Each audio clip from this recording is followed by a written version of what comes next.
Hello, it's David, and I have seen angels since 16 years old. I ended up being very quiet at that point, and I learned not to follow the angels with my eyes. What are you looking at? I started seeing so many other things. 1970s when I saw angels. 74, first time I saw Jesus. You're going to be a teacher, and I want you to speak on things that you know firsthand. Not that you read a book of somebody else wrote down what they experienced. You're going to see heaven. Anybody I've ever heard that saw heaven has been a near-death experience. I've seen heaven 5 times now. There was one dream state that was very easy to understand that was necessary when he showed me how to walk on water. So I could see it from a perspective that I didn't get all wet. He wanted to show me how that's done. I can share how that's done. Not a problem. Somebody laughed that I said, well, I can teach how to move a mountain, how to live 1,000 years, how to heal with a touch, how to do all these different things. And I had a comment, that's totally ridiculous. Moving a mountain, you realize how heavy that is? I mean, really, it just is an impossible thing. And so I thought, well, I'm going to explain that, the overview anyway, to you right now, and maybe that'll make it easier for you to understand. But cell phone, okay? Simple as that, cell phone. Do you know a cell phone can run a steel mill? It doesn't have to be strong enough to lift a big kettle of molten iron, turn on a furnace, turn on the conveyor belt so the ore can come down and drop into the vat where it's smelted and the ore is extracted. All that can be done with this. Simple as that. Doesn't produce much voltage or causes switches to be thrown. So it's not so much that the power of the originator of throwing the switches has to have. It's the understanding of where the switches are, how to make them switch on and off. My job here is to show you where those switches are and how they are turned on and off. So the idea that, oh my God, it's a big mountain. How do you think they created the pyramids?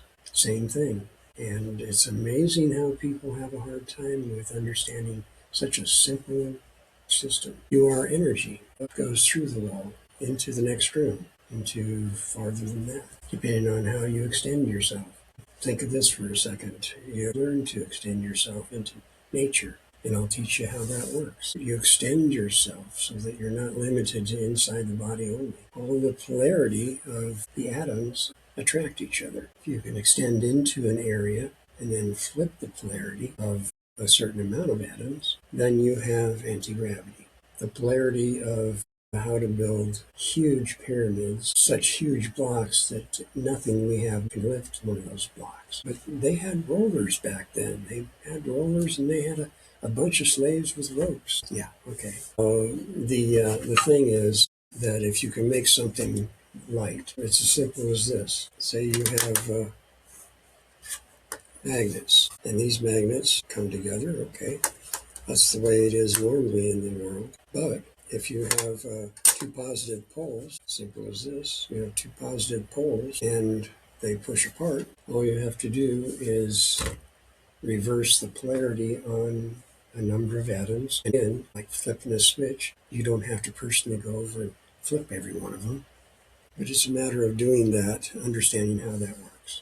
I'm very happy to be here to tell you how it works. How to live 1,000 years, that's not complicated. You guys make it too complicated. I'm just giving you overviews. There's specifics that I need to get into to teach this, but an overview would be we eat food to create energy, to create electricity, to run the nervous system, to create, to burn calories, to, fuel the muscles and all this. There is electricity all around us, life force, beaming with it. You go outside, there's life force coming from every plant and every tree and every bush, everything, just emanating life force. Have you ever thought that if you linked with that life force, the nervous system could drink directly the life force it needs to function? You've taken away part of the need for fuel. The other part is to burn calories to create heat and all these different things. If you don't have to eat fuel to create the electricity, Electricity is a flow that comes through you constantly. I don't want to imply that people can go, oh, I'm anorexic. See, that anorexic's not bad because it's electricity from around you. And you go, no, you have no idea. You have no idea. If you stop eating, that would be a problem. It has to be a system that you move over to a different source that feeds the energy. If you don't move over to that new source and verify that new source is running just fine, then you're a fool and you're going to kill yourself. The idea that, yes, you can draw current and learn to feed from current that runs around you and through you, but it takes a while. Simple as that. It's doable. It takes a focus on being a part of everything around them. 1974, first time Jesus comes up right next to where the angels are, and he just comes up and I'd like to have a talk. I remembered what I did on the other side. Jesus was part of what we were doing on the other side. There's different things that people do. There's a lot of artists on the other side. We can't just sit around forever and just go to garden parties. Garden parties are fine for the first maybe 10,000 years, and then you get to about 3 or 4 million years with the garden party, it gets a little boring. You get to about 10 or 15 billion years of a garden party. It's a little bit boring then. And then when you get to about 1 trillion, maybe 3 or 4 trillion years of being at the same garden party, you realize that, I'm joking, of course, but the idea that we are co-creators, we are creative beings, we need creation, we have to do something. The idea that we just sit around on vacation, it's okay for a little while. Of course, relax a bit and have fun. But in the long term, there is no way that we just sit around and do nothing forever. Especially when people go, oh yes, well, you're here on earth, and if you're good, you'll go to heaven forever. That's not how it works. If you're bad on earth, you go to hell forever. And that's not how it works either. And I know that people, oh my God, how can you say that? Well, I guess I've lost a bunch of the Christians, and Jesus said, I want you to relay something to them. I guess they've stopped watching probably by now. Okay. First of all, he says, I'm going to make sure you see everything. Heaven, angels, you see me. And yeah, you're easier to see than angels. And I'm going to make sure you see demons as well. We had a funny moment. It was like, gee, thanks. What did I ever do to you? Why would you make me see demons? He said, that's okay. They're going to be way more afraid of you than you ever would be of them. And I said, oh, okay. He said, they got their jobs to do. Just leave him alone. It wasn't that he was afraid that I was going to be in danger. I knew that. He said, no exorcisms. He said, I don't want you to do any exorcisms. He said, well, from what I see of exorcisms, I don't want to be anywhere close to that. Just remember, no exorcisms. Okay. I'll point to you if anybody ever wants an exorcism. It's Jesus. Didn't want me to do one. And so anyway, we've had some fun, Jesus and I. A long period of time and a lot of information. I knew that I was on the other side with him for a very long time. You forget, you're forever. You're born here one time, and whatever you do here, then your forever is in front of you. Well, that's not forever. Forever is forever behind you, forever in front of you. What happened to the forever behind you? Later on, Jesus says, I'm going to make sure you walk through hell. Oh, gee, thanks. He turned off my humanity before I walked through hell the first time. He turned off my humanity because it'd be easy to get stuck down there trying to help everybody from whatever's happening. And so I guess I didn't see enough. He had me walk through hell about a year later. I walked through it twice. Neither time did I see Satan, but I saw legions of demons. Somebody asked the other day and said, well, you've seen heaven? Okay. I've seen hell too. What about hell? What does it look like? And I'm thinking, heaven would be more fun to talk about. That's where you want to go with this. Like a theme park that has scaring the heck out of people and creating a lot of pain and suffering as the theme. Some people have said, oh yeah, demons live off of fear. That's what they feed off of. No, they don't. I'll tell you sometime in the future how that works, but that'll be a separate thing because I don't want to be the person that scares people into doing correct actions. 1980, the last time I saw him physically. In 1980, he showed up very quickly, and it was after an exorcism, and he told me not to do exorcisms.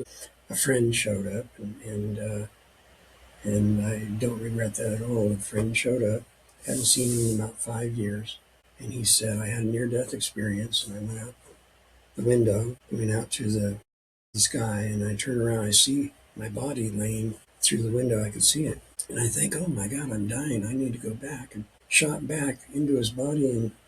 And just before he got into his body, an angel say, find David. And so he found me, and I was hundreds of miles away. He told me this story, and I saw that he needed some help lifting his spirits. He drained of spiritual battery. He talked all day about that. And then it started getting dusky, and I thought, oh, there's a cabin over here. I was staying at a friend's place that had a lot of cabins. I say, there's a bigger cabin over here, and they cleared it out a little bit and took out the kitchen area and all that, and they made it into a conference center. So he went up there and sat down, we were talking, and all of a sudden I noticed that something inside of him went like that. And I knew it was an ethereal thing, and I knew that it was a demon because it's a certain frequency. If I teach you to see angels, I'm not teaching you to see demons. It's a different focus, different thing entirely. And I've learned in my life that different focuses is like different cameras, different lenses. And this lens can see demons, this lens can only see angels. And I have all these lenses going at the same time.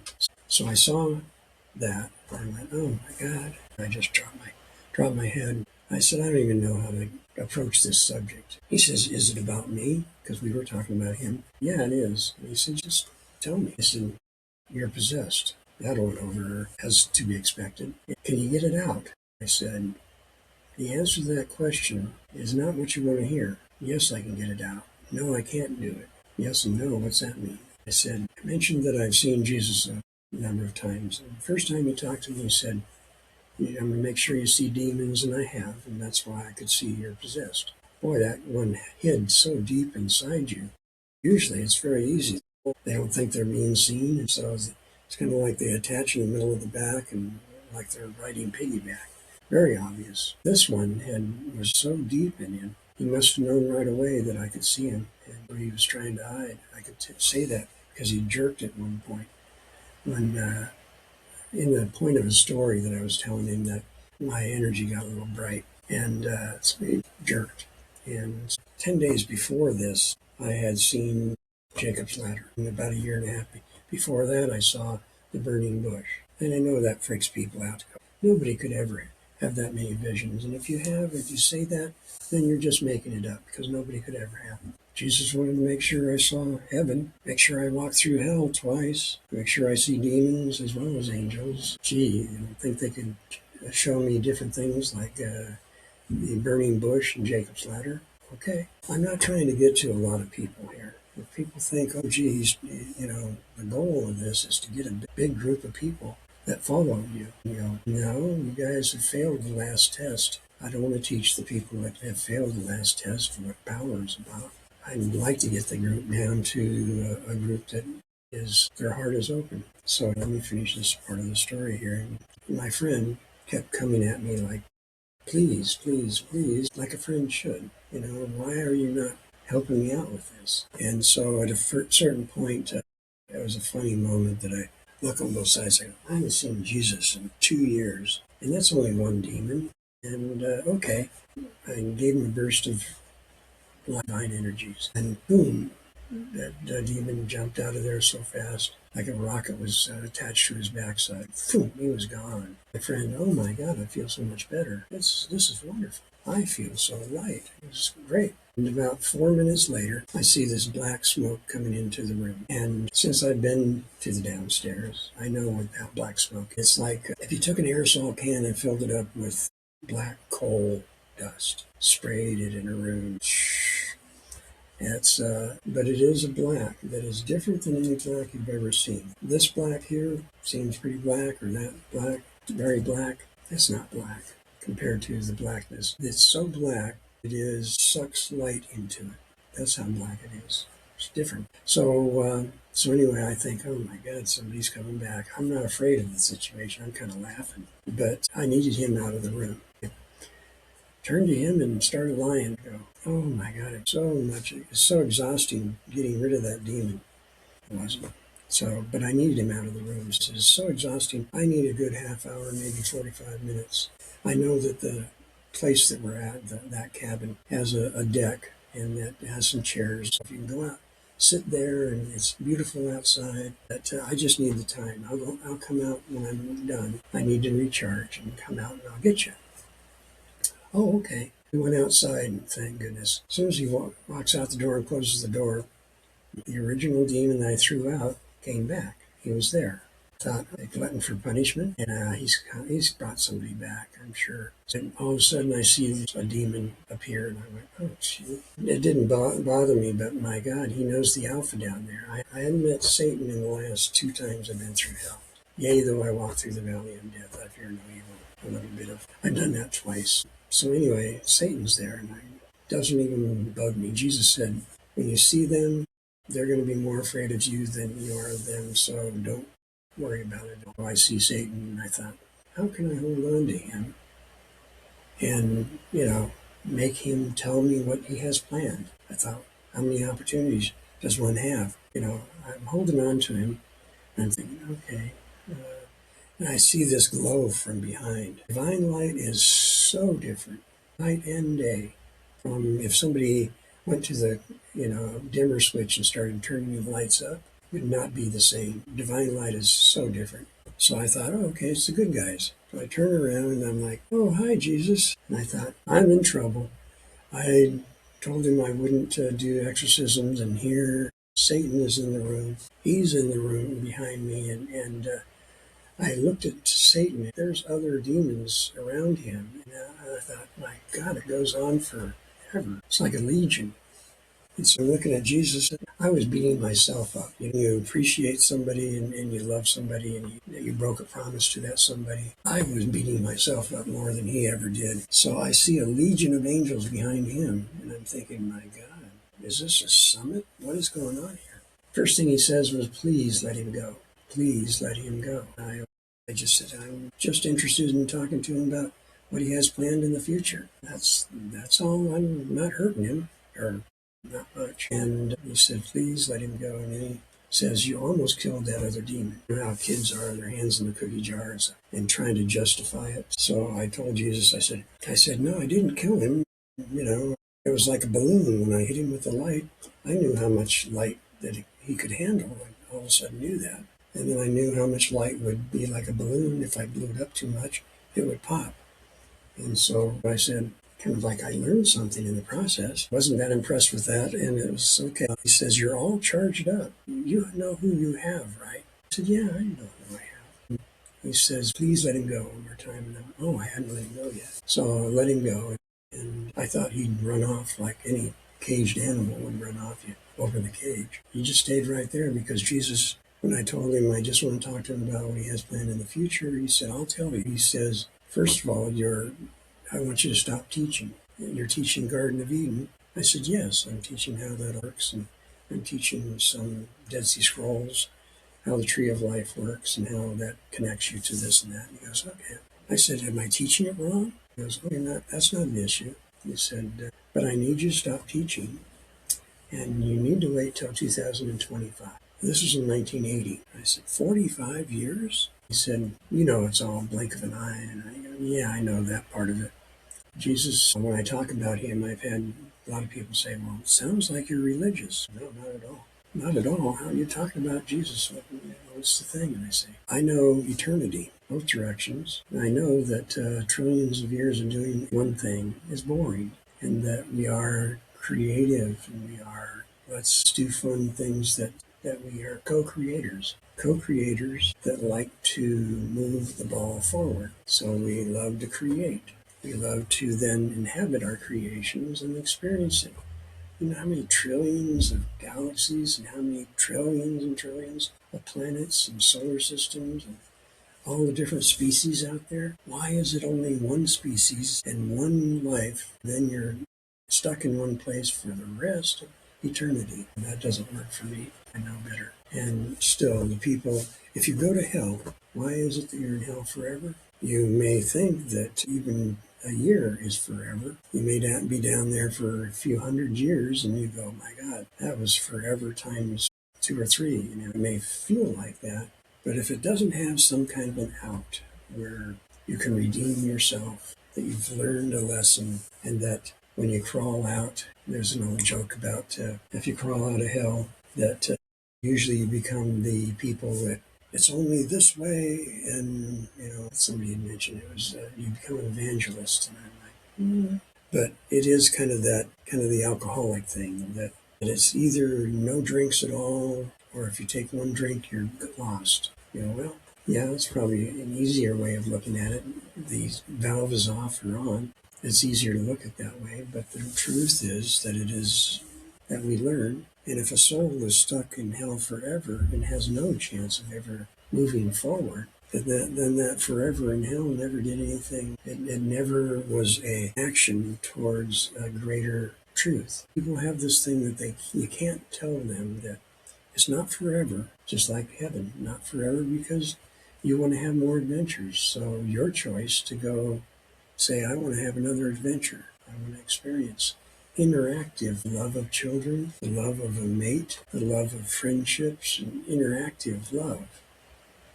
Interactive love is what this dimension is about. It is fun. It is wonderful. Love, on the other side, it's different levels, and it's like some levels are like a fire hose worth of love, lots of energy being at the source of life. There are other levels that are less intense that most people can't handle that fire hose worth of life and love. At the top levels of heaven, I think they can handle kind of a certain amount of energy, a certain amount of love. Love intensifies what you have in you. If you have in you certain situations that love can't flow through, that causes resistance of some sort, resistance has to do with heat. Heat has to do with when you're in heaven, that kind of intensity pushes you into an area that you feel comfortable with. If you become like a plate of glass and intensity flows through you and it is not sticking to you, it's not causing heat, then you can travel to the highest parts of heaven. It is not for everybody that is in heaven that can get at the higher parts, even while they're there for a long time. But they still have unresolved issues. We'll go through that. It takes a while to figure that out. But this is the thing I need to tell you, that I am going to go to Patreon to have a subscription so that I can work towards doing CGI. I can give you 10% in words. I can give you 70 or 80% in CGI. Well, why can't you give us 100%?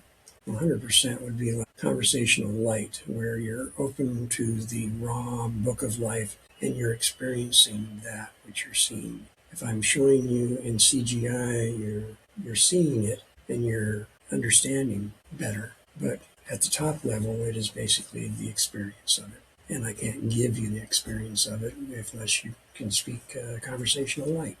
So, but in words, I think it's the third episode that I talk about language and how limited it is. And you should see that they're free.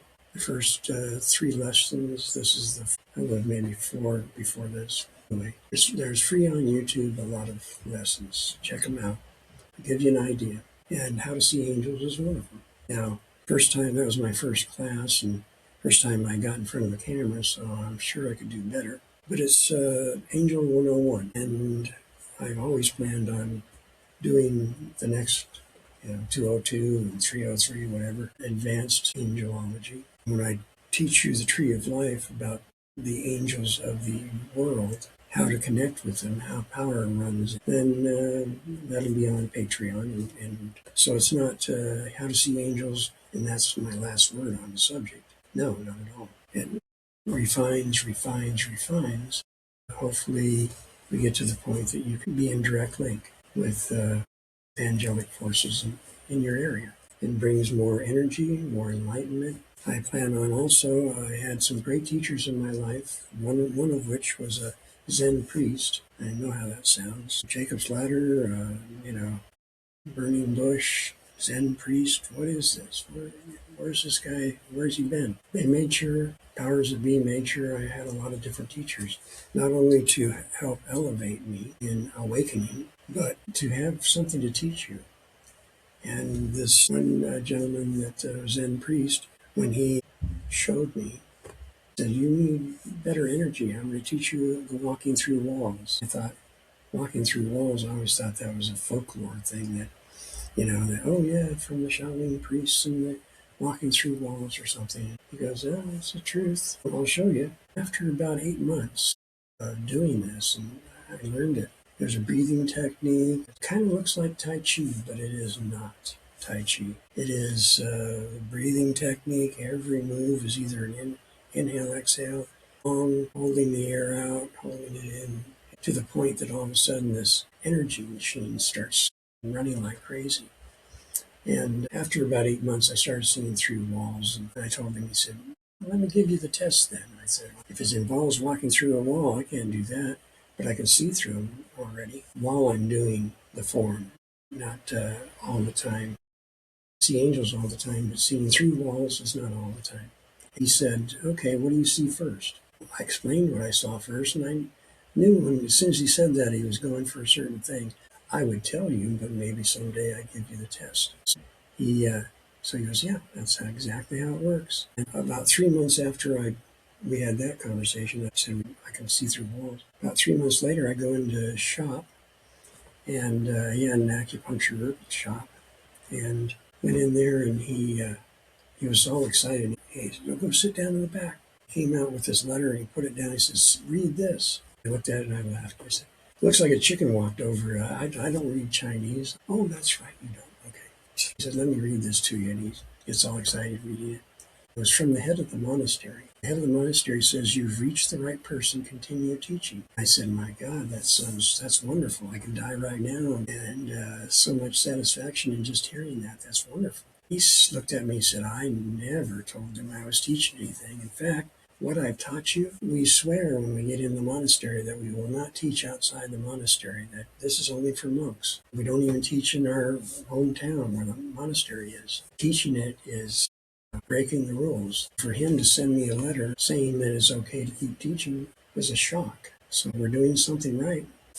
Then I started teaching it a few years later, when Jesus told me that I had to stop teaching and that I had to wait 45 years to teach again.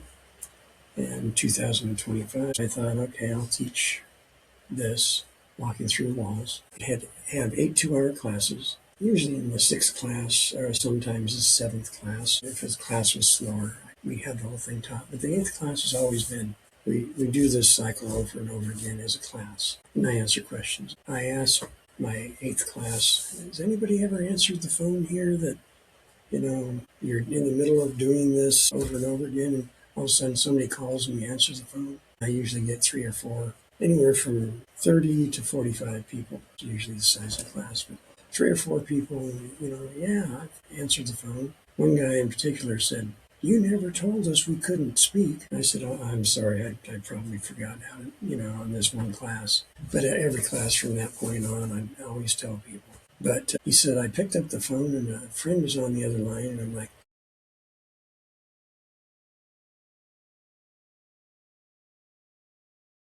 he says, "My friend that was calling me thought that I fell over and was having a heart attack or a stroke or a seizure or something." He said, "This friend of mine has had a business office in his house, and back then we didn't have cell phones. We had one phone for the house. But this guy had a business phone in his office, 2 different phone numbers." So he tells my friend that is in the middle of this.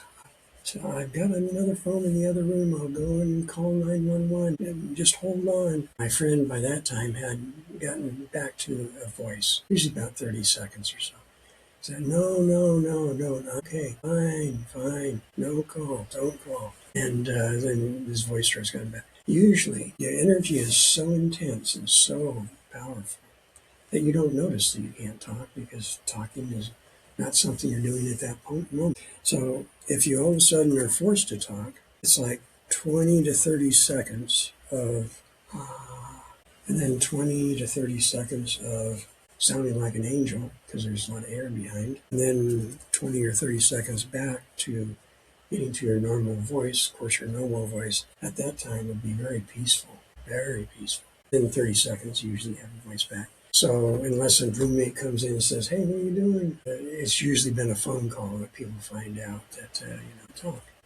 Tell you this because of the conversational light. I want to show you that in CGI. So if you can, well, first of all, if you can get a Patreon account, that's good. You'll learn a lot more intense stuff.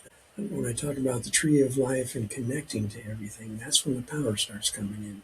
So that's a very worthwhile thing to check out Patreon. But I need to have CGI up and running. So CGI is something that I think GoFundMe is the only way I can get enough money quick enough to be able to hire 6 to 8 people to run a studio, do the editing, to be somebody that can put together the thoughts and what episodes would be about what. Me, I'd just talk forever, but it'd be too much.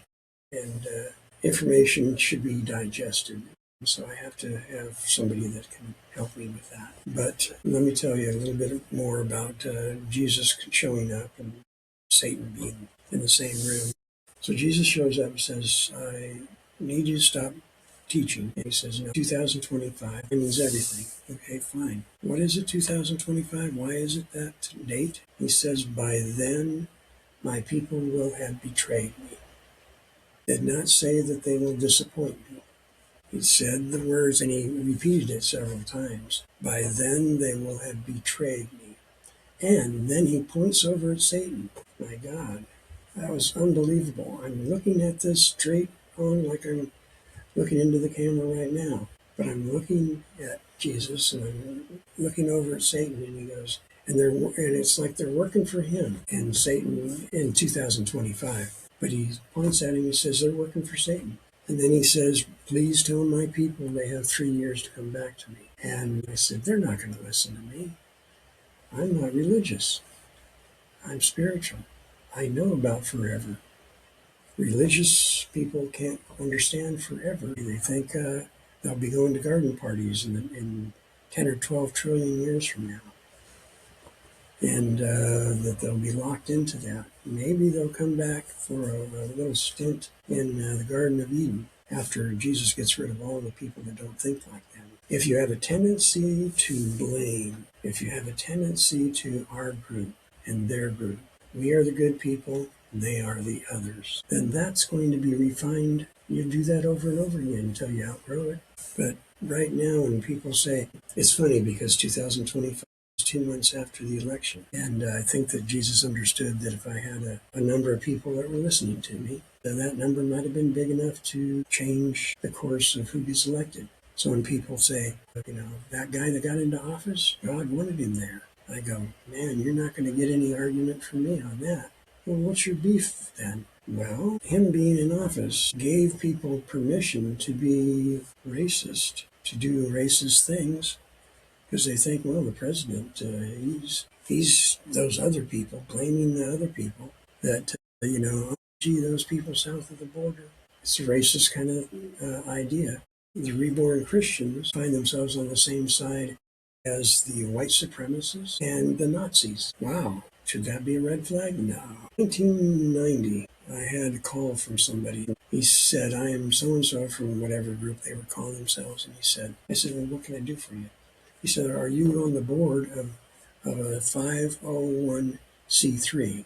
A 501c3 is a full-blown church that accepts donations, has a tax-exempt number, good standing with the federal government." And so I said, "Yes, I am a board member." He says, "Well, we want to send you pamphlets so you can hand them out." "What are the pamphlets about?" "Oh, well, religious people that are supporting certain candidates for different political positions." I said, "No, I wouldn't be interested in that." But, I said, "Maybe you haven't understood something about this country. We escaped England to get away from the Church of England. We wanted to have freedom of religion so that people weren't persecuted for their beliefs. That's why we have tax exemptions, because all the tax exempt churches believe that we are talking to the soul. We are talking to the heart. We are not interfering with government or creating a group that their influence becomes like what we escaped, the Church of England. I said, so I wouldn't be interested in that. I said, if you want to call me back on talking about different subjects, I mean, sure. But if you are going to call back and try to talk me into this is the decision. No, never. I will not do that. Years later, I see the reborn Christians, Jesus showed me this, that had come together, which they should. I mean, a group of like-minded people should come together. That's the thing. But they decided on a certain course of action, he showed me, that was not right. It had huge flaws in it. Not only did he show me the reborns and also some other church people that weren't reborns yet, that he said, you'll know them by this sin. I'm like, oh, gee. Only time I ever said, you got to be kidding me. You got to be kidding me. You'll know them by this sin. And he says, and they're working for him. Point straight at Satan. He says, they're working for Satan. You can't be more obvious in a situation where you're pointing straight at the guy. And Satan is like, yeah, they are. Thing is that when you become a reborn Christian, it's like all of a sudden there's more light to a person that it's a reborn. I don't make the rules. That's the way it works. I see it too. It's very easy to see. It's like one and a half. It's like you plus another half. I see it more accurate. It's like a 0.6, a little over a half. But allows them to carry a life of problems, issues, into heaven and still get in. It's like anti-gravity, this much anti-gravity. Jesus knew I knew that. And when I brought that up, he said, and Satan knows that very clearly. He wants them to carry a sin, a level of sin that this was never supposed to carry. That the sin of turning brother against brother. We're all one family. And the final test, pretty simple, is we're drawing the family together and loving each other. Anything that is counter to that is the opposite. So if I can talk a brother and sister into hating a brother and sister or judging them, and let's be real, judging somebody is a level of hate. I'm judging that person. Those people don't love America as much as we love America. Our group loves America. You put somebody in office who's the master of turning one group against another group and becoming the leader of this group over here. It's us against them. Jesus considered that betrayal. Big surprise, huh? And that it is sneaky enough, I guess, that people didn't notice it. You know, if you're stealing from people, you notice that, but talking people into hating somebody else, that's exactly 180 degrees opposite from the goal. At the end, when there's the big test being done, years before this is going to be the big test, is to talking people into blaming each other, turning family against family, family members that voted for the guy in office, other family members going, I can't relate to that. I'm just not even going to talk to you anymore. I'm disconnecting from that. Parents that voted for this guy in office, that their children are going, I can't even talk to them anymore. And friends doing the same thing. And also wives saying that they're going to divorce their husbands for voting for this guy. Voting for a person that would tear families apart.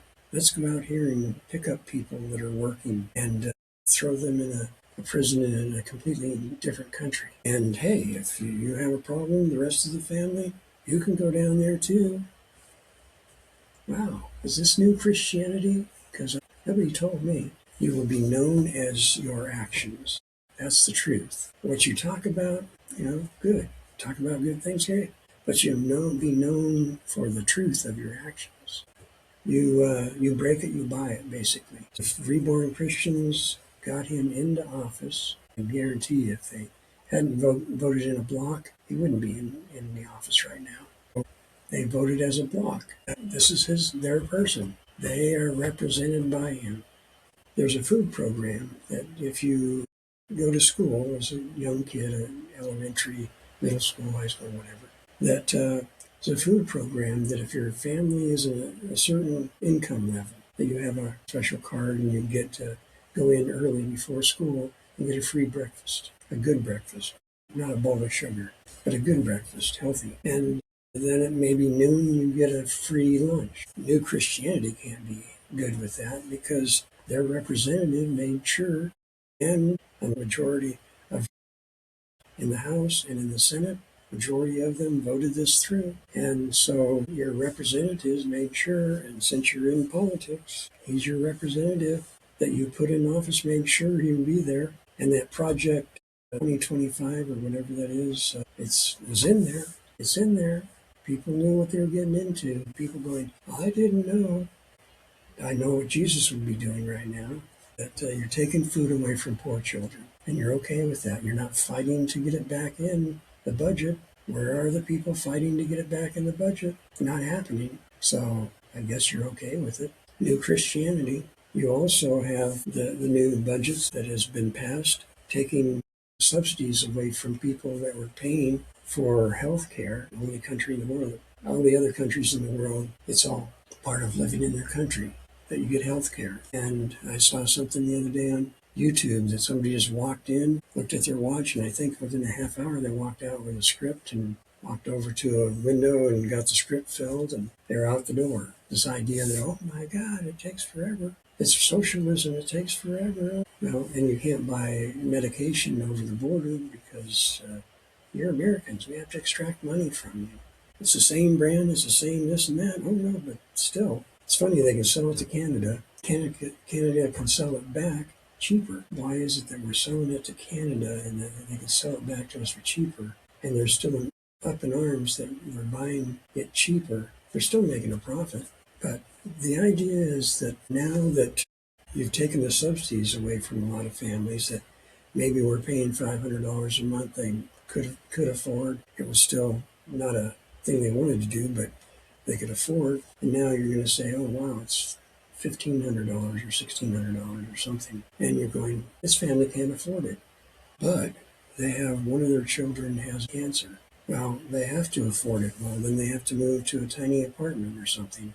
They have to sell their house. They have to maybe live in a motorhome with their kids so that they can save the life of one of their kids. I know how Jesus would vote on it. More and more, I'm telling you the truth. May I be struck down if I'm not telling you the truth. He'd be no doubt about it. No doubt. Taking food away from poor children. Yeah, we're okay with that. Well, or poor families, you're taking SNAP away or something, and you just go, yeah, but they were getting too much money, or this is that. Well, that has to do with monitoring. My God, wake up and be adults. That has to do with monitoring and making sure that the people that need it are getting what they need. There are always going to be people misusing something. That's where monitoring comes in.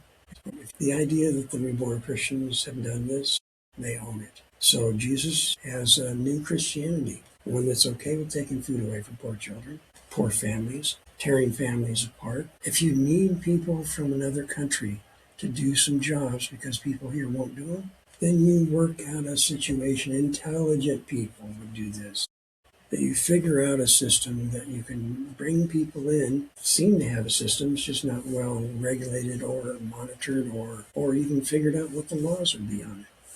But you bring people in, let people work with their families, and then you give them a path to citizenship. My God, this is just evil to not do that, to not have the people that are helping you help them. What is Christian about that? That's not the way government used to be. It's the way it's devolved. And like Jesus said, they're working for Satan now. Pointed straight at him. Could not be more clear. It says they're working for him. And he said, tell them they have 3 years to come back to me. And so those 3 years, he said to start teaching on 2025. That's the first day of 2025, January 1st. Okay, if you go 3 years exactly, you got January 1st, 2028.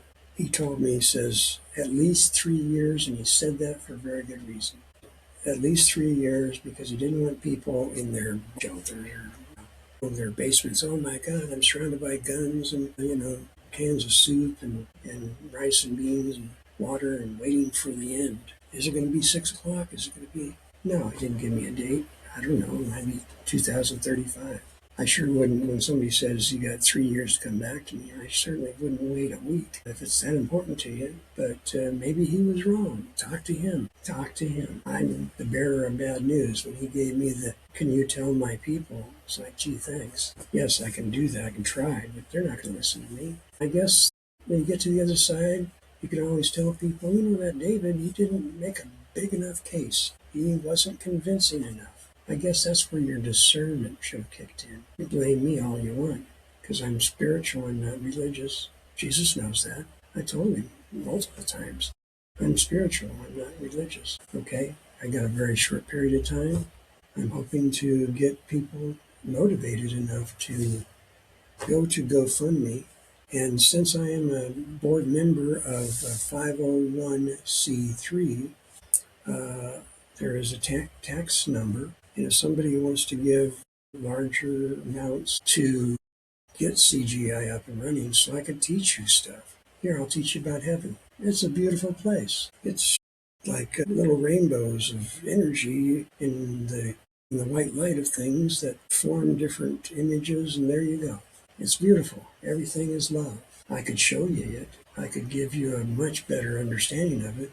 But now I've explained heaven to you, so you should know. I've explained in, I think it was episode 2 or dimensional existence, or was that 3? How dimensions are formed. I talked you through it. If I could show you, it'd be easier to understand how dimensions are formed, how you move between dimensions, how it is stepped down so that your energy can fit into a world that has interactive situations where you have tables that seem to be solid but are not solid because there's no such thing as solid.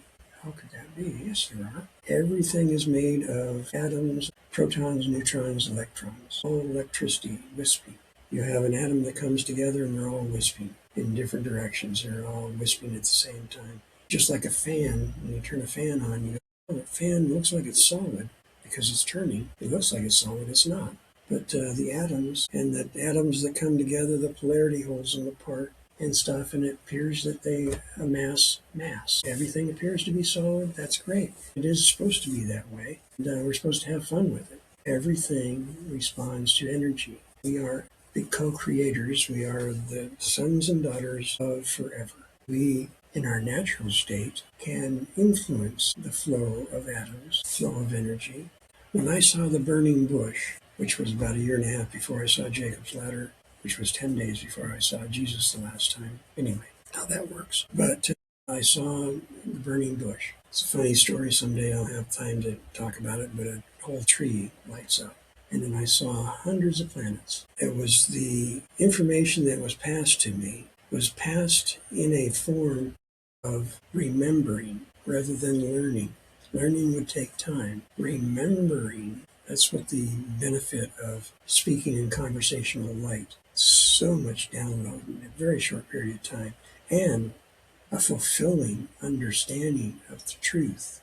Words to well, how did I learn that word, and what did that mean to me? And the other person that learned it in a different way, but it means kind of the similar things. Conversation in words is at best a general conversation, never that specific. It is to learn in light. I saw hundreds of planets, again, 1,200 or so. And it was kind of like here's the big file folder of how to bring a civilization to divine awakening. Within those hundreds of planets, many of them didn't make it because they were exactly where you guys are now, where this civilization is. That oh gee, those guys are on our team and they're on their team, and those are the others. Religion does it. I'm Methodist, I'm Presbyterian, I'm Catholic, I'm this, I'm that, I'm this. Okay, and you find that a lot of them don't really think that the other ones are on track. We don't say that out loud, but the idea that we're supposed to be coming together. Well, if you don't do it this way, then da-da-da-da. And if you don't do it that way, then you're not going to get to where we are. We're going to be in heaven. You're not going to be in heaven. Well, there's different, ways. If you ever came back, they put you in heaven for a little bit, but then they brought you back to earth for heaven on earth. Once you get back here, you're probably doing the exact same thing. Those guys over there, those are the guys across the valley. Across the valley is the others, or they're on the other side of the planet, so those are the others. If you haven't outgrown that, what the heck do you think is going to happen? You're going to be rewarded, and you're not going to have that urge that you haven't dealt with, you haven't worked through. You love because you love. Love is its own reward. If you say, I tolerate that over there, or yeah, they're the others, you have these sticky fingers of, yeah, they're not quite as good as us, The idea that you have these sticky fingers that are always going to be sticky unless you deal with it. You have to be able to say, forgive. Remember, that's a Christian thing. Forgive your enemies. Not that they should be enemies at all. Why would that even be? And love everybody as I've loved you. It's Christian values. Also, to be kind to the traveler. Invite them in, have a meal. Wonderful things. Now, those are all things that are opposite of what you're doing. Opposite. So when you think, David, you say that they failed the final test. That's so cruel, but it's accurate. And that you actually made it very easy for Jesus to see when he said they betrayed me. He put this guy in office. Now, God wanting him in office, you bet. Because if you're trying to create a perfect machine, you put a test on it where you find out the machine is out of balance. Then you turn it off and then you fix the out of balance. Turn it back on, it's a little bit out of balance. Turn it back off and you fix that little bit out of balance until it runs right. You guys are rattling like crazy, and you should be the ones that have the advanced discernment. You shouldn't be fooled by this stuff. You have a guy that not only is taking food away from poor children and families, taking insurance away that people are going to be dying because of the reborns, the new Christianity, and that you elected a guy that is so mentioned in the Epstein files. They still haven't gotten all the stuff, and certainly they don't have any of the tapes that show, and this guy definitely did tapes. There was even mentioned that Putin or something was the head of the KGB. And you don't think the KGB got tapes that Trump goes over, and my God, from the very first moment that he meets him, it's like, oh, yes. Also that he's mentioned 38,000 times in the millions of documents. I don't know how they got millions of Epstein documents, but that's what they say. How does that happen where he has not been inappropriate with little girls, little children, that he hasn't been inappropriate with them? How does that even equate? You know, you have to be stupid on a level that is so extreme. And I know when Jesus says, can you tell them this? Yeah, I'll tell them what I can tell them in the way I will tell them. And so, talk to him. Now you're okay with somebody that's inappropriate with little girls. Lots of them. Lots and lots.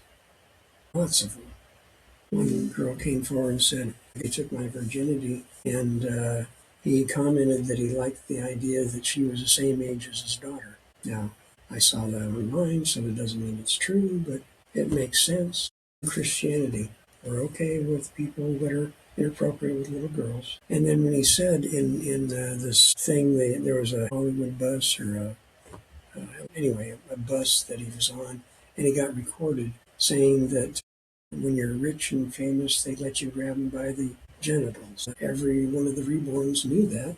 Basically, you could see it online, and it was big news back in the day. But I guess New Christianity is okay with that. So I guess New Christianity needs to decide how rich and how famous before it's not okay. I guess Jesus' people have to make that choice, because they absolutely knew of what he said. Absolutely was not hearsay, straight from his mouth. He said also that he had Miss Teen USA, and he would go into the dressing rooms when he knew that they were, unclothed. Whoops, I'm just the owner checking on things. He said that. He admitted to it. That doesn't bother the reborns, then okay. I guess there must be some kind of table someplace where different ages, different levels of being famous, and that you have to figure out when it's okay with the reborns, that it's okay to be inappropriate with little girls. Jesus said, they will have betrayed me. He didn't say, they will have disappointed me. He said about 4 or 5 times, betrayed, betrayed. And that betrayed is not being disappointed. It is, when he points at Satan, it says, they're working for him. Tell them they have 3 years to come back to me. They're not going to listen to me, but here I am making an effort. There's going to be a situation that, end of time kind of thing.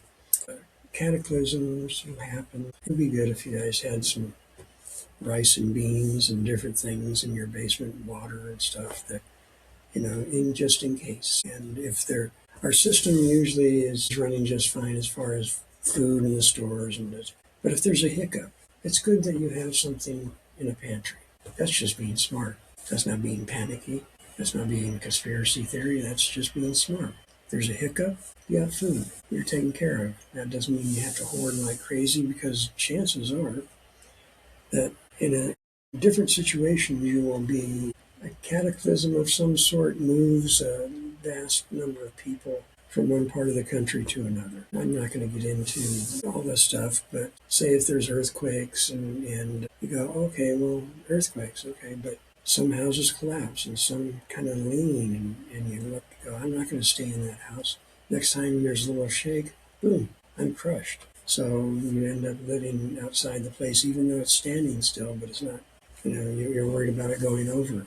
There's reasons to relocate. It wouldn't be a bad thing either to have, hiking pack, kind of pack. You have a sleeping bag hanging off of it, and you have a bunch of clothes and different things like little hatchets and, knives and different stuff to survive.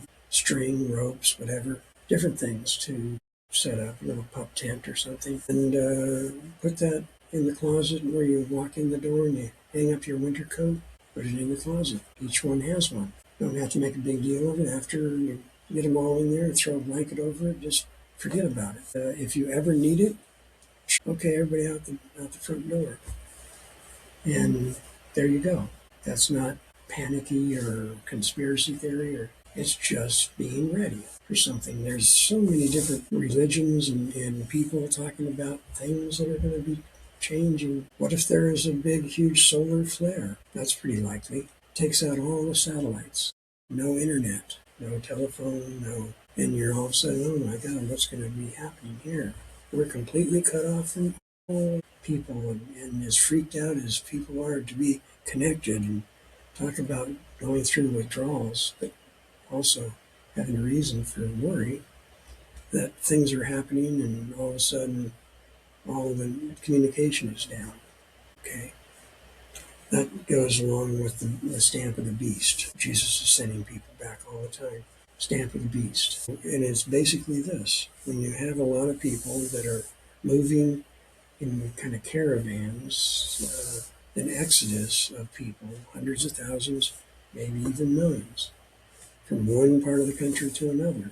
How are you going to keep track of all that? Everybody's got, you hope, has their ID, but some people have run out of their house without their wallet, or their house has collapsed before they got back and they don't know where their ID is, and you go, that's the last thing you're thinking of. What do you do? Well, you've got these chips. I guess the chip that goes in this area here, so that you can pass over. It'll have your birth certificate and passport. The government will be able to allocate food for you, and maybe the military bring out tent cities. You can stay in certain things, but you have to be able to show who you are. Jesus is saying, don't do that. Don't. That the AI is an upgrade to an upgrade to an upgrade. You start out with the idea that it's kind of like a dog that has these little things inserted in under their skin. If they lose their collar, they run away. They're lost, and somebody finds them and they do a scan. Oh yeah, that's John Doe's dog. He lives 40 miles from here, and this is his address or his phone number. Call him up, say his dog is here. Makes perfect sense. If there was no AI ever attached to it, I guess that would make sense. But with AI being so prevalent, and how information is all just in one area, that you have AI making choices. Pretty soon there's an upgrade to the upgrade to the upgrade to the upgrade. All of a sudden people are walking down a road and they all move at the same time and go right. They all move at the same time and go left. That's not a red flag. Jesus said that the churches are some of the people that are going to say, hey, it's a good idea. Like the chip in a dog, that if our kids go off and we lose our kids, my God, that scariness, and oh gee, they found the kid because of satellite. That gee, our little boy came back and now we know where he is. How wonderful. And they go, well, why don't we do it for everybody? That can't be the sign of the beast. Connection with AI that eventually gets connected. Jesus talks about kind of the date that the last soul's free will clicks off. Can't be any more clear than that. And that there will be people that will go, I'm not going to do that. I'm going to go off into the woods and There's different communities. I'm going to go out there because I'm not going to take the mark of the beast, the chip. And I can tell you that when Jesus said that the churches and stuff, I don't think it's a great idea. Level 1 is, but level 2, level 3, all of a sudden you're working for an AI. So that's what he's saying. Don't do that. But the people I would like to reach, these ones, no.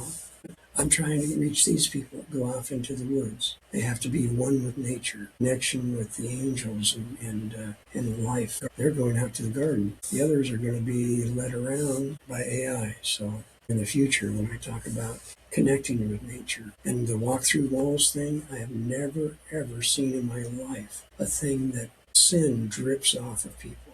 I think, well, how can it drip off of people? Walking through walls creates so much spiritual light. Your soul just starts expanding. The light starting to come from all parts of your body. When Jesus says you're all charged up, I was, I had been doing this for a long time before that, walking through walls thing. He says you're all charged up, and that I saw Jacob's ladder 10 days before that. And before that, I saw burning bush. That was all during this time that I was doing this very regularly. And the light gets to the point that sin just drips off, where you're about as close to sinless that you could ever be. If you want to get rid of stuff and you think that you're carrying stuff, you'll find out that's amazing. When the head of the monastery said, continue teaching, and I saw what was really happening, this sin just dropping off. It was wonderful. So I'd be happy to teach you that, be happy to do what I can, and I want to teach as much as I can. And so you need to help me with going to GoFundMe and do what you can. Don't put yourself out. I mean, if you're, well, I'm going to take my food money, or I'm going to take my money that I was going to pay for the kids to have this, that, and the other. No, I am not that person. No.